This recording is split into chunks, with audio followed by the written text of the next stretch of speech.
I literally thought that we could end world hunger and put World Food Program out of business. What I did not expect were the conflicts, the wars, the climate shocks, COVID. So the number went from 80 million to 135 right before COVID. COVID comes along, economic disruption, supply chain, disruption. The number went from 135 to 276 million people. That's before Ukraine. Then the war in Ukraine, the breadbasket of the world, the numbers jumped from 276 to 350 million people. And so that was the shock of all shocks, thinking that we could end severe food insecurity only to see it get worse and worse and worse.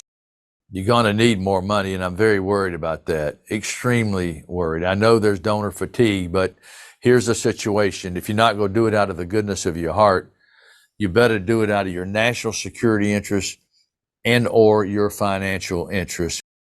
Well, Cindy McCain, in my person, is the right person at the right time. She and I are working together now to make certain that transition happens smoothly and she hits the ground running. But regardless of who the next executive director is, it's going to be a very, very challenging time because of the war of Ukraine and Russia and all the monies and efforts that's going there, coupled with all the other fragile economic analysis that we're experiencing around the world now. It's going to be tough.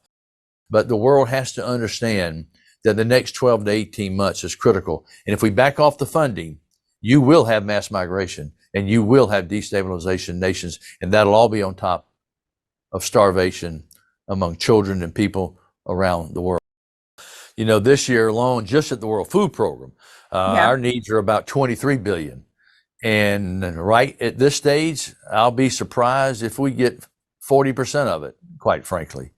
Last year, we were in the same crisis. Fortunately, I was able to convince some of the big donors, especially the United States. The United States went from 3.56 billion to 7.4 billion dollars. Germany went from what was a few years ago 350 million to 1.7 billion dollars. So several countries are stepping up. I don't think they'll do that again at that level this year, 2023. But other countries need to step up, and they need to step up big time, and they need to step up now.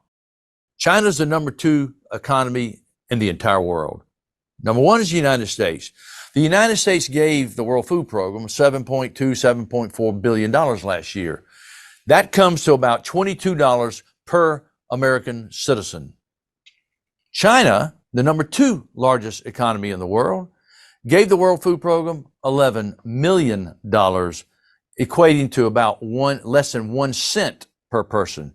They need to engage in the multilateral world. They need to be willing to provide and help. And that is critical. They have a moral obligation to do so. They've done an incredible job of feeding their people, moving the ball game forward there. Now we need their help in other parts of the world, and also to bring some of their expertise of how they did it, particularly in some of the poorest of the poor countries like in Africa.